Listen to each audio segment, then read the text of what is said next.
the Keneally government has moved to change our planning system. Means that a technicality will now no longer stop those developments. Developments like the Rose Group's Catherine Hill Bay proposal and the Hunter's first new town in 80 years, Huntlee. Both were stopped because of memorandums of understanding or land deals the court took exception to. Reinforcing the Lower Hunter strategy, it's reinforcing the framework so that everyone knows what to expect. We're all on the same page. But local activists aren't so sure. They claim the Planning Minister's press release shows the state government is taking sides.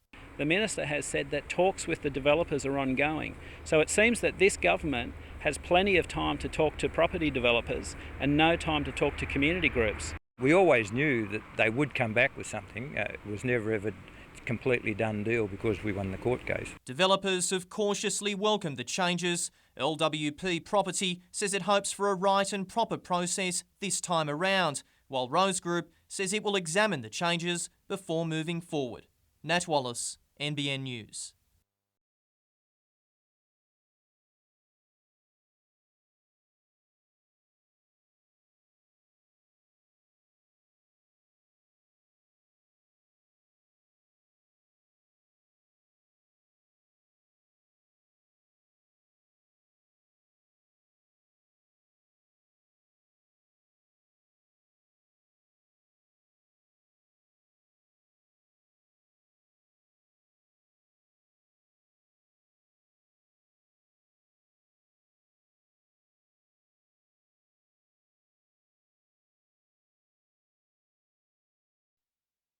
It was the busiest the mall has looked in years. The cars are back and now so are the markets. They were officially opened today, offering a range of goods and fresh food, giving Newcastle people another shopping option in the inner city. I absolutely love them. It's great, the diversity, the fresh food, so many things, and there's a vibrancy about it. I'm sampling some of the delights and I'm really excited that the market's opened up too. I think it's something the city has needed. The markets are basically to bring back life and vitality into the centre of Newcastle.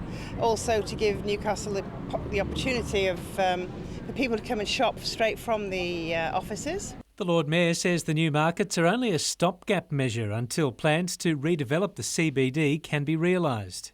GPT development is essential for this area, but in the meantime we're seeing the reactivation of the area, and this is a filler, like the slow moving traffic is and like the Renew Newcastle is, but that can't go on indefinitely. Knowing that the last market operator went broke, the new organisers might be hoping for some divine intervention, inviting Anglican Dean James Rigney to give his blessing.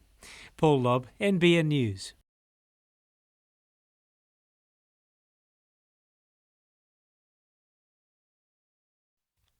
Waiting and hoping. The Hunter is now among 4 Australian cities bidding for a $100 million green energy dream.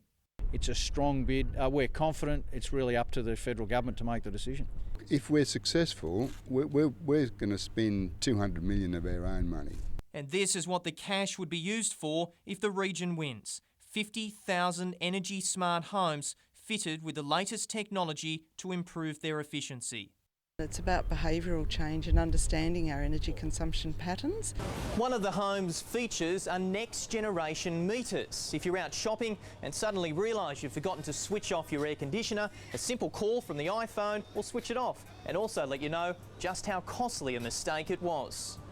Battery technology would also see some homes become virtual power stations, able to sustain entire streets during a blackout.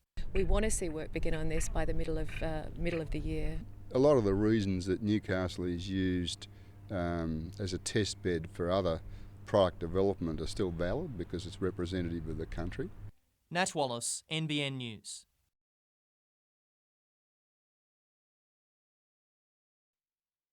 They're popping up all over Newcastle, lines of scooters and motorbikes in specially set-aside free parking. There are 130 spaces so far, and some of them are even undercover. Now there's a push to find more legal spaces for bikes in spots like this one, where only a bike will fit. There's a lot of scope to find spaces that are underutilised and unused at this time because they're not big enough for car parking, but they're big enough to put 2 or 3 bikes parked there. The council is looking at allowing motorcycles to park on wide footpaths like this, and riders are being encouraged to have their input. So we're calling on the motorcyclists of Newcastle to find the locations that they want to be able to park their motorcycles on the footpath, obviously near work, etc. Take a photo, send it into Traffic Services at Newcastle City Council, and then they'll evaluate whether they're a practical location or not. Vespa rider Sarah Johnson is right behind the plan. That's the whole point of having a scooter, I guess, is you can fit anywhere. Paul Lobb, NBN News.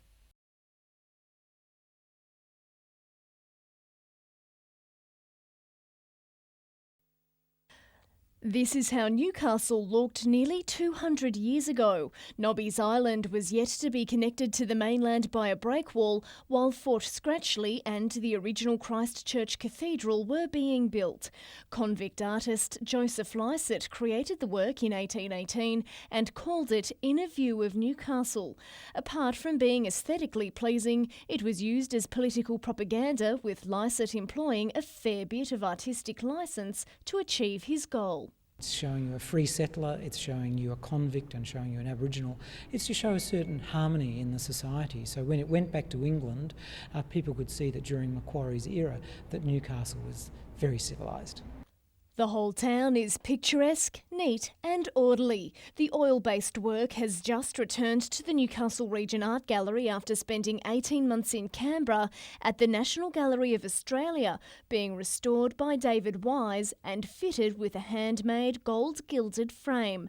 It was a labour of love, and Mr Wise seems pretty pleased with his efforts. It's difficult as a conservative. We're always saying, well, this bit could have been better, but I think overall, I'm thrilled that we've been able to bring the painting back to life and bring it back to Newcastle. Madeline Bond, NBN News.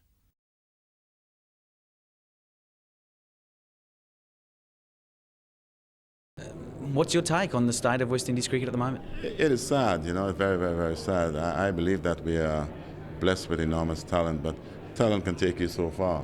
Unless you work hard enough, unless you have the so-called cohesion on maybe put in something collective enough, because this is all about being a team. And if you have a team that is collectively well enough with some talent, I guess that you're going to have some substance at some point. Chris Gale's the current captain. From what he's shown in the last couple of years, even the last couple of weeks and months, is he the man to lead the West Indies when you consider the legacy that yourselves, Clive Lloyd, left, in that great side of the 80s and 90s? I felt certainly he has the right stuff, but sometimes people approaches are so much different. Sometimes maybe because of his laid-back, lackadaisical sort of an attitude, people believe that maybe he's not trying, but that's Chris. But what I would love to see a little bit more at times, him being in control of when he's on the field, because sometimes your body language does suggest how much you're trying and how well you expect to do. Joel Garner's back involved. Can we see Sir Isaac Vivian Richards back involved with the West Indies cricket team? You never know. I'd love to be at some point, because I think the motivational factor, someone who would have had relatively some success where West Indies cricket is concerned at the hem, maybe this is what West Indies cricket needs, someone who was successful in the past. People don't respect individuals who haven't been out on the battlefield. Armchair generals are no more.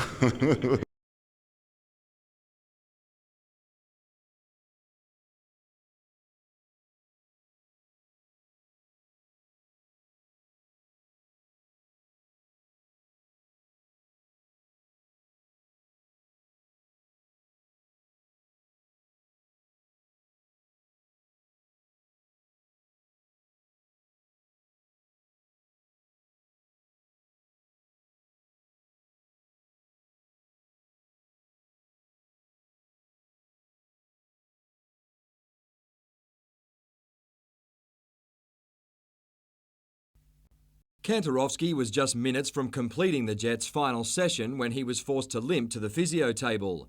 His absence will force a reshuffle, but Branko Kalina has options, with several players set to return, including Song, Jobe Wheelhouse, Sean Rooney and Nikolai Topor-Stanley. The big defender has the task of shutting down the league's golden boot, Shane Smeltz. I feel we've done a pretty good job, or at least at home anyway. And now we've got the challenge of going up there and beating them. Earlier in the week, the coach was close to conceding defeat before kick-off. Today, he and his players exuded confidence. I'm confident because of the players that we've got on board.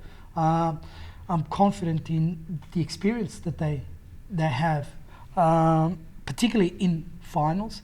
I think once we get this game out of the way, there'll be a sense of achievement and we can go a bit further. On the Gold Coast, coach Mirren Bleiberg never lacks self-belief. The only consolation for him and for his dad is that it will be at least one Colina in the next stage. The Jets head into the clash on a 4-game losing streak, but if there's a positive in their poor run, it's the form of Ali Abbas, who's earned himself a start this weekend. You judge a good player by who can perform when the rest of the team is not performing, and it's fair to say that Ali's put his hand up. Mitchell Hughes, NBN News.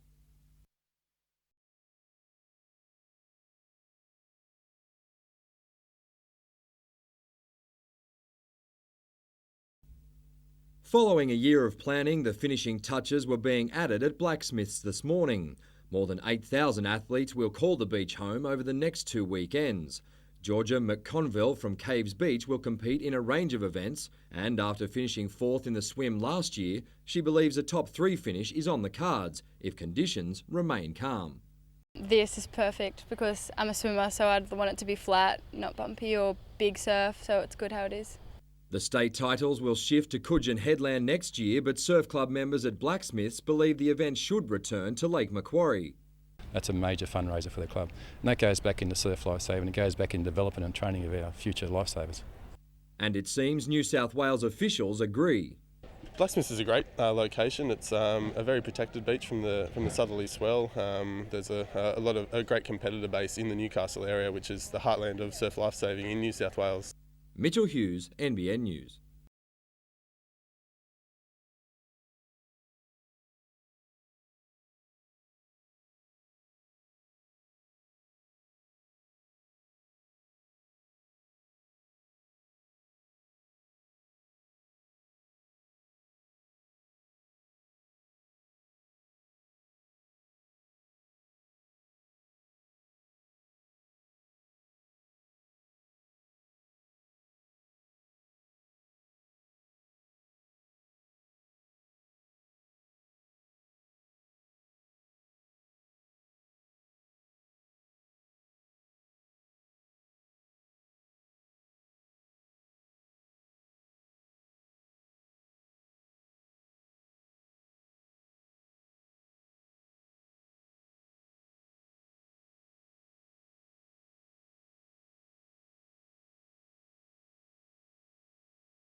It's become a tradition, hundreds of so-called car enthusiasts taking over the Newcastle foreshore on a Thursday night. And it starts early. Before dark, groups begin to gather along the stretch between Newcastle Railway Station and Nobby's Beach, drinks in hand, speakers blaring. It's not as dangerous as everybody thinks. Well, everyone comes out here to have a good time, yeah? Chill with mates and just look at cars and chicks. This group meets here every week and says a hoon minority is giving everyone a bad name. There's a bunch of us, we hang here, clean our rubbish up, don't make trouble. This is what they call pit lane, pole position for people and their cars. And this is what it looks like come nightfall. Cars jostling for parks, youths lining the street. It's now a little after 8:30 and as you can see the area is packed, but most of the groups we've spoken to say any attempts to shut it down would simply move the trouble elsewhere. Police say they are aware of antisocial behaviour occurring around this area, especially in the Nobby's Beach car park, which is an alcohol-free zone. Officers warn these gatherings are being closely monitored. And as there are no immediate plans to block off the area, the groups say they'll keep coming back. Kate Mitchell, NBN News.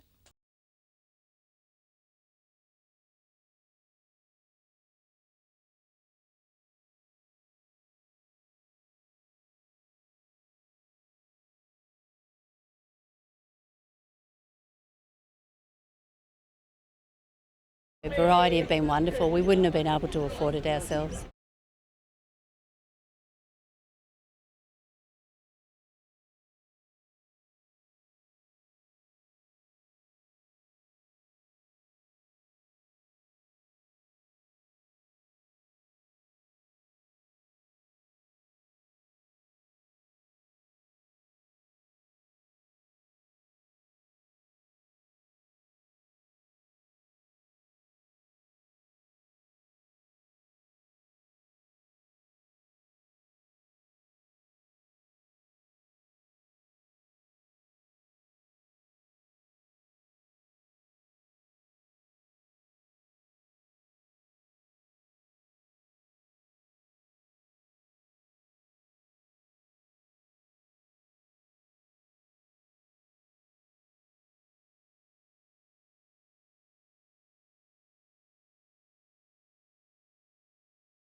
The Jets touched down on the Gold Coast knowing they face elimination at every game from now on, but reckon this one could be won in the head rather than with the feet. The side that holds its nerve the best will probably end up winning.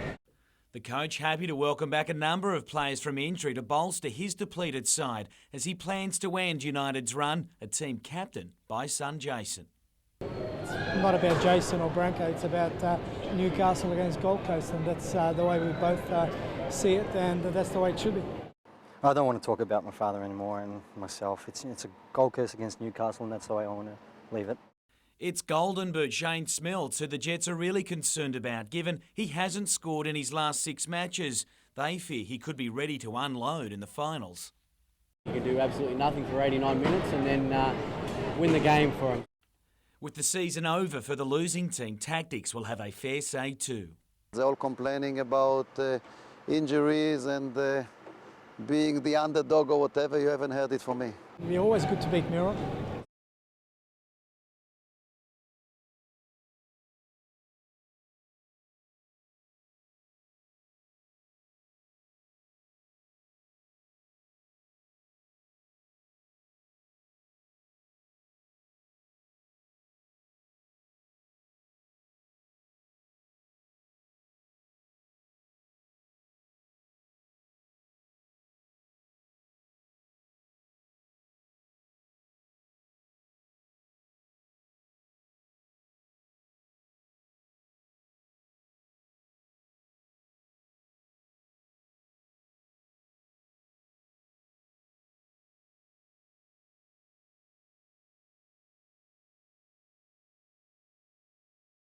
Whether you think you're on top of the world, you have to come and prove it here in Australia. And this is what I love more than anything else.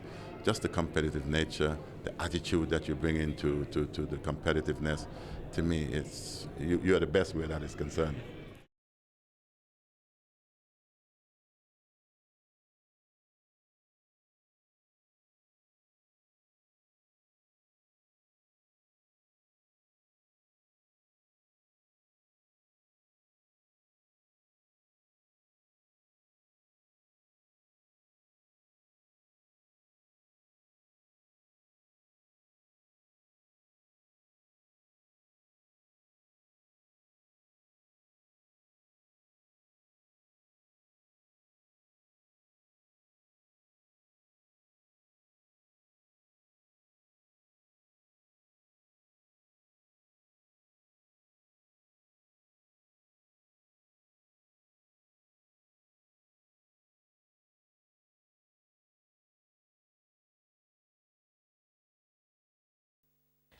It was a quiet celebration, but a celebration nonetheless, as the Sisters of St Joseph of Lochinvar honoured Mary McKillop's impending sainthood. We're very happy, and later on, no doubt, we will be joining in the larger celebrations, and hopefully some of us will make the long pilgrimage to Rome, accompanied, I hope, by lots of our friends and lots of the people from our diocese.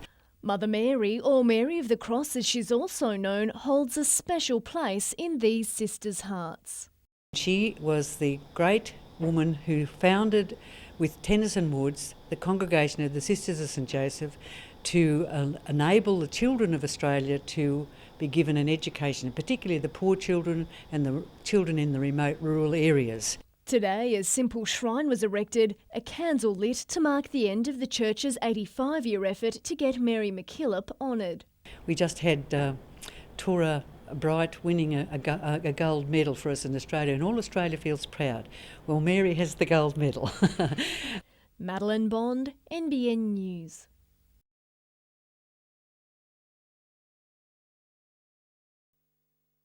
Since the start of the financial year, Cessnock City Council has spent tens of thousands of dollars implementing its crime prevention plan, and Mayor Alison Davies says it's reduced criminal activity. But I think there is slightly less than there was 12 months ago. Transport brochures are now in pubs, more courtesy buses are operating, and a youth crime program is about to start. What's more, the plan has been endorsed by the Attorney-General, but Cessnock businessman John Janetzakas says crime is worse than ever. The CBD for the last 2 months has been terrorised by another group of youths. He says his security cameras capture criminals in action every day and is calling on council to install their own CCTV network. The measures that they are putting forward are not good enough. They're nowhere near strong enough. They're not hitting, anything like they should be.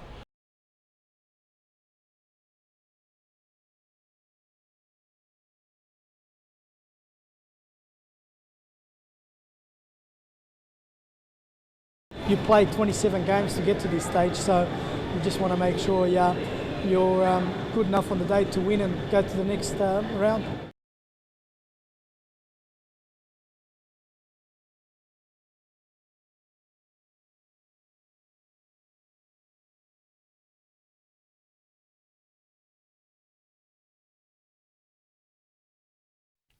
It was one of those near-perfect days at Berrubi Beach. Problem was, everyone wanted a wave, and that made life even tougher for those battling for the Surfest wildcard.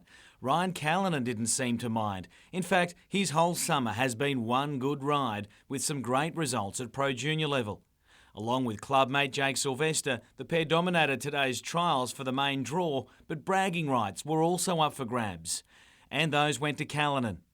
After winning his semi-final, he made the deciding heat his own to comfortably claim the all-important seeded wildcard entry to the main draw, while Sylvester's second guaranteed him a start as well. From the beach to basketball, and with Newcastle Olympian Susie Batkovich-Brown out injured, fellow Novocastrian Michaela Dompkins was keen to step up in her absence for Sydney in their WNBL semi-final against favourites Bulleen. But Bulleen have been beaten just once all season, and they weren't about to make it a second as they claimed the first grand final spot. At Broadmeadow, the Newcastle Hunters welcomed their surprise recruit in American college star Nick Freer. Along with former NBL player Josh Morgan and some other old faces returning, they're planning for a big season.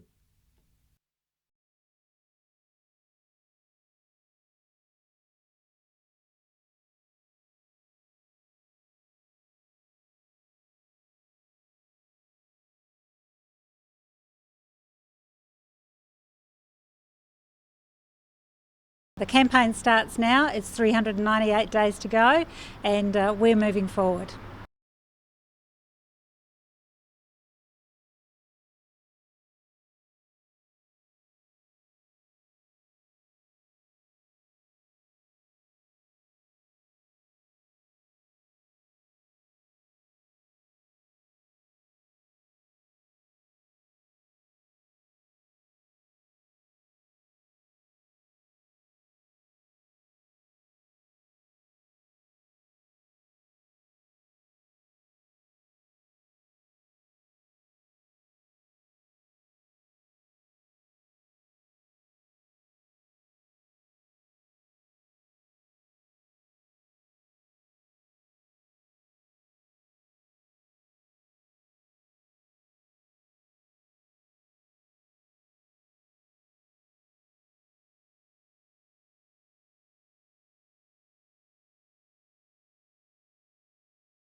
He's the unlikely hero who's now the toast of the hunter.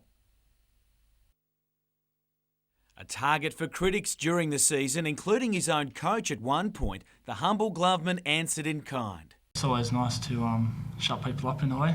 So hopefully, the form continues. If he keeps playing the way he did tonight, we don't even have to score to win. Neither side could in 120 minutes of football last night, care largely to Kennedy's keeping.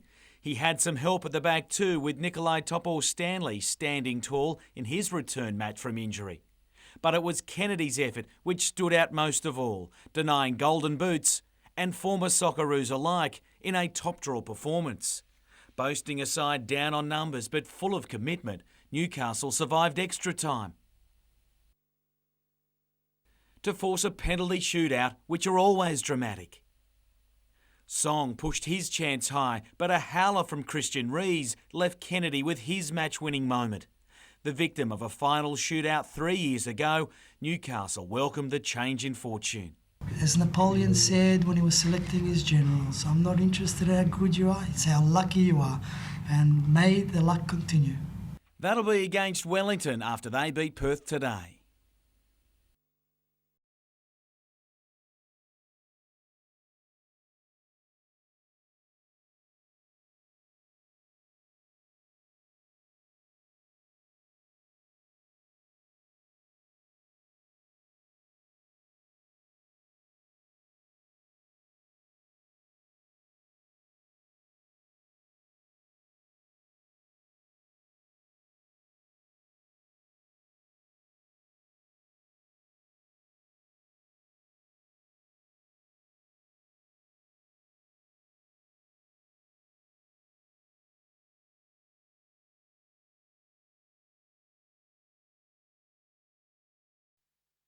Cessnock City Bowling Club, now a $2 million disaster scene. There's a lot of people that it's like their home. Some people call it their church of a Sunday. As these pictures show, firefighters had little chance to save it. What started at 2 a.m. was all over in 20 minutes. When the arriving crews were here, there was large volumes of smoke and flame going through the roof of the premises. Today, dogs were brought in to sniff for clues. Investigators say it's too early to determine the cause of the blaze, but what they do know is that just 2 weeks ago there was a small fire in a ceiling fan, and since then the club has had extensive electrical work. It was nonetheless an unlucky blow for the bowlers. 59 years of history clung to the remaining walls. For many, the flag should have been at half-mast. Within 10 minutes of coming here, the roof just collapsed, and yeah, it was very emotional actually.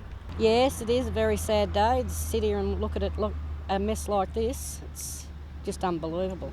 But there's hope the club could one day welcome guests again. Well, we hope, yeah, but it's just so early. We're still sort of in a bit of shock what's happened. Nat Wallace, NBN News.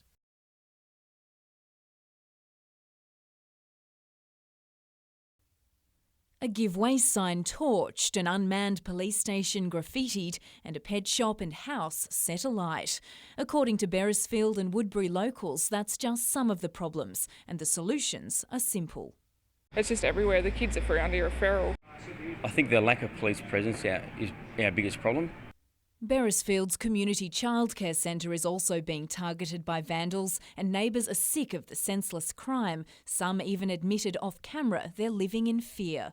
Most recently, outdoor play equipment and rubber mats were set alight and destroyed. John and Anne Betley have a child at the centre. I think it's absolutely disgusting. I think Beresfield needs their police station back.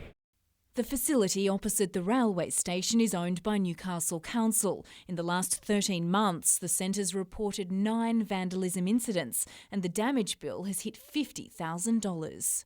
It's not hurting anyone else but the young kids that use the childcare centre.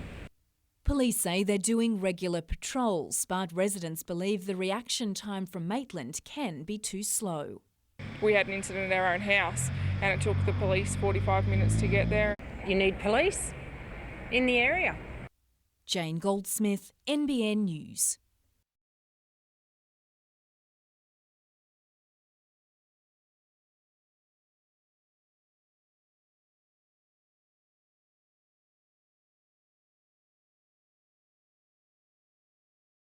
Something had to be done now. The carnage we've seen over the last 12 years with 10 people dying is just not good enough. It just shouldn't happen.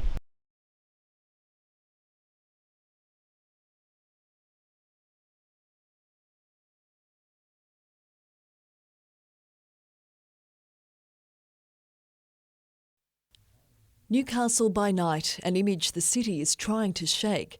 And there has been some success. The controversial curfew and related strategies credited with a 30% reduction in alcohol-related assaults. Those sorts of numbers have not been seen anywhere else in the world, so as we thought might be the case, that's been an outstanding success. The problem remains, though, is that that's taken the top 30% off the problem, and the base of the problem still exists, so we need to find some additional strategies. Dr John Wiggers is presenting at tonight's workshop organised by Newcastle City Council, A Voice of Science, detailing the evidence for strategies to combat alcohol-related problems. He says the key is to have a multi-pronged approach, and that means looking beyond just licensed premises. We need to identify other strategies to address people's consumption in the home, in public places and in other contexts. While there are widely varying ideas and interests in this debate, Dr Wiggers says the evidence also shows a high level of community involvement is crucial for success. We need to find what's common between us, and it's on that basis we'll make a difference.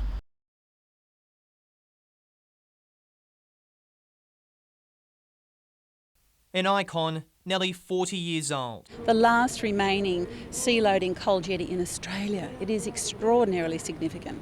But for its owners, the Catherine Hill Bay jetty is a burden. It has cost $250,000 a year to maintain since it closed in 2002. It's going to cost them to pull it down. So why not put that money into some adaptive reuse, such as a function room, something like that, that can earn the money, that can sort of support it in the future. The local Progress Association will meet with the jetty's new caretakers next week. LDO Coal says it won't push ahead with a prior plan for demolition if there's a feasible solution. A heritage listing could save the jetty, but for now, that's up in the air. The Planning Department is still considering an application it received a year ago. Well, we have asked them before what's holding it up. They've said they're keen to do it, and that's where we're at. Nat Wallace, NBN News.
It's hardly been an ideal off-season for Ben Rogers. I had right foot, left ankle, right knee. I'll have a plastic hip in soon.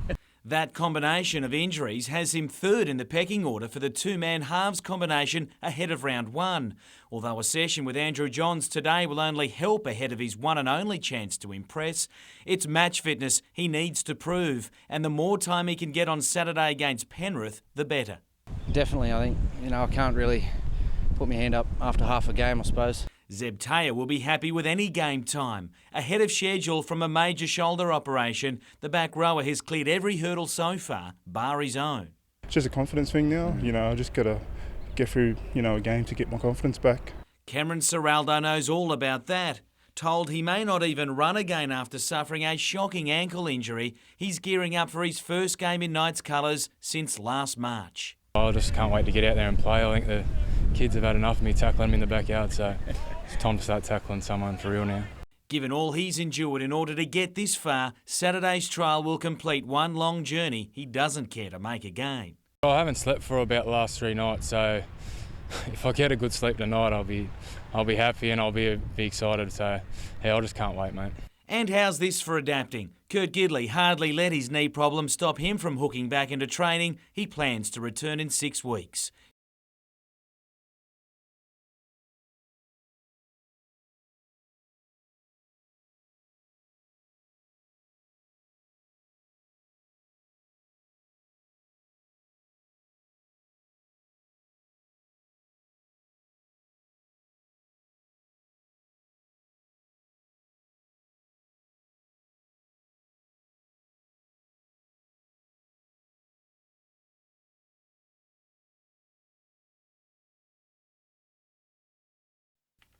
Once a star on the national Ironman circuit, Joshua Blair has made something of a comeback. After winning a wild card to compete in the final round, what he gave up in age, he made up for in experience. As the field of current pros was whittled down to the final 10, Blair gave as good as he got against the current crop of young guns. Something that has him well in the frame for a shot at the New South Wales Ironman title this weekend.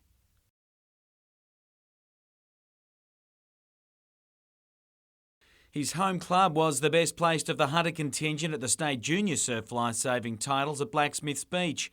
Manly won the overall point score, ending Cronulla's 12-year reign. Redheads' Daniel Collins, one of those to do the region proud, taking a narrow second in the under-13s Ironman, while Catherine Hill Bay's Justin McMorland claimed 5 golds in the under-12s. And proving some days are diamonds and others are stones, Leah Poulton backed up her second one-day international 100 with a duck and 24 as Australia lost back-to-back 2020 matches against New Zealand. Fellow Novocastrian Sarah Andrews snared just 1 wicket in both games, but the catch was certainly one to remember.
With the tough season last year and the drought, a lot of growers have sold stock, so the supply is down. But this year, with a good start to the season, the quality is very good, and I think that's what the Italians will be chasing this week.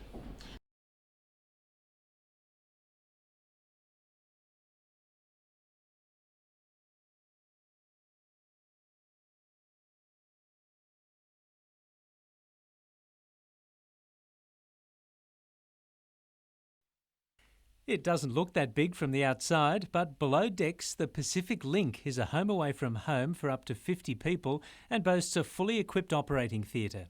It's headed to Papua New Guinea, where an international team of medical volunteers will carry out eye and dental surgery. And we have had situations that people start crying because they finally can see something again. Lions Club members touring the ship today donated 1,500 pairs of used specs, which will be distributed to islanders in need. We usually go out into the villages with a team, with an optometrist and several helpers, and the optometrist can then check what strength is necessary and people can receive glasses. The team can also carry out surgery on cataracts, restoring sight to people who don't have any access to modern health care. I just like that we can go where people need us, and I think we are here to be part of the solution and not part of the problem. The ship, which is run by the charity Youth with a Mission, is open for inspection in Newcastle until Sunday. Paul Lobb, NBN News. Still sore but so happy his Jets team lived to fight another day, Matt Thompson now faces a big week ahead. Together with young gun Ben Kentarovski, he's joined the Socceroos squad with one aim in mind. I'm looking forward to another opportunity, and I hope to get a bit more time than I did last time. And despite his club facing an elimination final only days after the Australian match, Thompson's not about to hold back, given long-term Socceroos selection is at stake. With all due respect to Newcastle and obviously the game coming up, this is my main focus at the moment. So whatever Pim decides to do or tells me to do, I'm going to do. This is a chance for me not just to make up the numbers, but is really to make a point and show him that I should be first picked every week. It'll be the second spill with the senior national squad for Kentarovski. Just being involved in the camp, you sort of learn different things on the pitch and off the pitch, sort of how to play and how to act off the field is a really big sort of learning curve. Fit once again after missing the Jets' memorable win at the weekend, Kentarovski is keen to resume club duties against Wellington. Ironically, they're now captained by former Jet Andrew Durante, who's also in the Aussie squad, meaning they'll all be teammates again before hostilities resume.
After months of routine maintenance at Azura Marine, luxury yacht Squall today disappeared over the horizon, taking Newcastle's super yacht industry with it.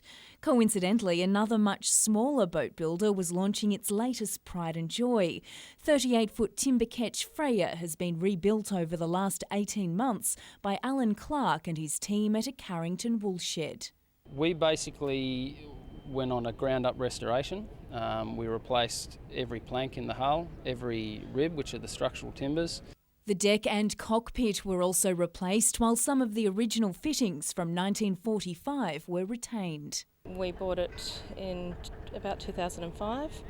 Unfortunately unveiled some problems down the track, and so we've rebuilt it, and it's a big family project.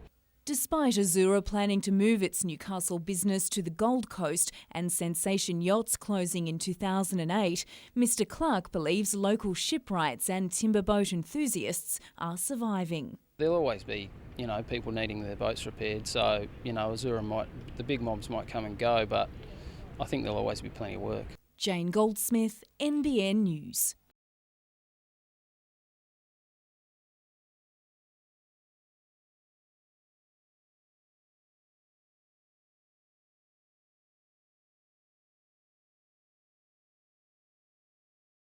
it would be an exciting opportunity if we can get residential development started again in Maitland.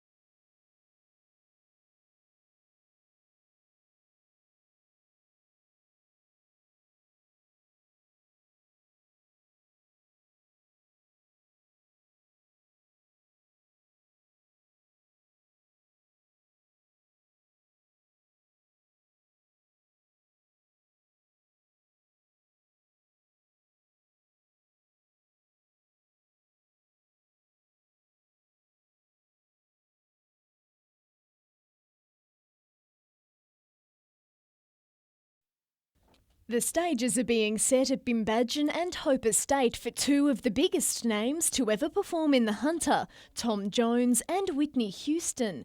A combined 16,000 people are tipped to attend, a figure that has promoters disappointed. Having two concerts on one night, I believe that they haven't done as well as they probably could have if they had two separate dates for their shows. But apparently it's still more than wine country hotels can handle. Accommodation is quite full here in Wine Country. Our Visitor Information Centre is finding accommodation for guests outside of our immediate area.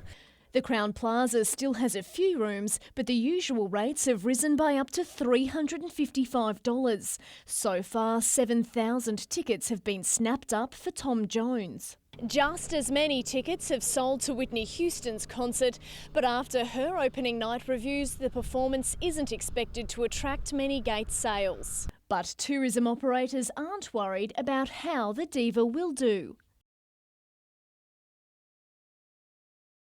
Maybe with a few glasses of wine, she'll do her best performance ever. And they claim getting to and from the concerts shouldn't be a problem. Cessnock Council's been working very hard on managing the traffic. Both concerts have staggered their start and finish times. Madeline Bond, NBN News. When a bout of back pain got worse early this morning, Kylie Longworth took herself to hospital and quickly found out what was causing it. Just found out that I was 6 centimetres dilated, and next thing I knew, I had a little girl. So Were you surprised? I'm very surprised. The family was too, actually. Already a mother of three who works as an aged care nurse, she says she had no idea her fourth child was on the way. No, still working. So that was quite a shock. Finish work to come home and have a baby. Little Chloe weighed in at 3.5 kilos and her surprised siblings couldn't be happier. I was so excited because now I'm a middle child. Meantime, there was a special retirement party at Newcastle's John Hunter Children's Hospital today for Bailey the Golden Retriever, who's calling it a day after 8 years of visiting patients. That's 56 dog years of faithful service. Failing health has caught up with the 80-year-old, who'll still do occasional appearances at a local nursing home. Sadly, I think it's about time that we're looking at him retiring from here. We'll miss the children. He'll miss the children for sure, but I think it's the best thing for him and it's the right time for now. To mark the occasion, Bailey enjoyed his favourite treat, a banana cake. Paul Lobb, NBN News.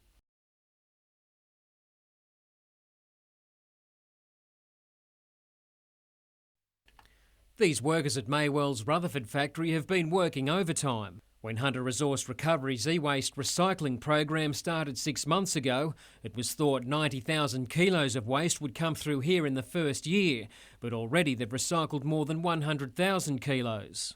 We based our per kilo rate per household on the Sydney trial, which is roughly 22 kilos per household, and we're currently experiencing around 43 kilos per household, so twice the Sydney rate. And there's more work to be done. The seeming endless number of TVs and computers we see put out for curbside recycling go to landfill and contain heavy metals like mercury and cadmium. A single computer monitor has 2 kilos of lead. If it goes to landfill, it could end up in our waterways. There's a lot of material that's still out there we have the opportunity to capture. It's still going off to landfill, which is expected until the community actually become more aware of this free program and actually embrace it. Australians have an insatiable appetite for electronic goods. 99% of homes have a TV, 55% have two. In 2009 there were 1.5 million computers bought in Australia.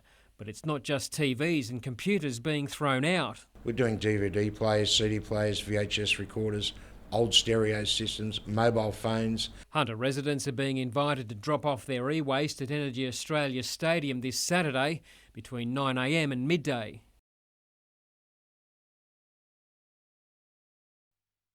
Clearly still on a high after the nail-biting penalty shootout win over Gold Coast. The Jets were back on the training field this morning and it was the coach leading by example. I think this will do wonders for their confidence and team spirit. I mean, it's always good, the team spirit at this club. It's 2 years to the day since the Jets lifted the A-League trophy. Adam DiPuzzo, one of only a handful of players who were there. After the weekend, just that taste of getting a little bit closer to the same thing I did 2 years ago, it feels good. So hopefully we'll do the job in Wellington and get even closer. But preparations are already proving less than ideal. Matt Thompson and Ben Kantorowski are on national duty and Tarek Elrich and Joe Wilhouse are carrying injuries. Elrich is expected to be fit to line up against the Phoenix, but Wheelhouse remains in serious doubt with a groin problem. The injection on the left side worked a week ago, so hopefully we had the same sort of success. Kalina certainly hopes the extra recovery time helps. He was outstanding on Saturday night, even though he was not 100% fit, and he just gives us that extra little bit of drive in the middle of the park. Meanwhile, former Jet Joel Griffith scored the only goal for Beijing in its 1-0 win over Melbourne Victory in the opening round of the Asian Champions League overnight. Kate Mitchell, NBN News.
The Master and the Apprentice. Emerging star Jordan Burgess has scored a spot on the new Ducati Moto Logic team alongside two-time national champion and fellow Hunter rider Jamie Stouffer. For my first season in Superbikes, I couldn't have thought of anyone else better to have as a mentor rider than someone like Jamie. The boys know they're going into this Friday's opening round as underdogs, but are also one of the teams to watch. And after putting their Ducatis through their paces at Phillip Island, the team is on track for a solid performance. Even in the first year, it is possible to be in contention for the championship. 30-year-old Stouffer is looking to put a terrible 2009 behind him this weekend, a year in which his son Max was diagnosed with leukemia. Even last year, he was still my hardest critic. Whenever I didn't win, he'd ask why, and so I've got to make it up to him this year and go out there and win for sure. As for Burgess, who started riding to scare his parents, he just wants to get his rookie year underway. It's all going to be a big learning curve for me this weekend, and racing with the other guys, I think I'll learn a lot too.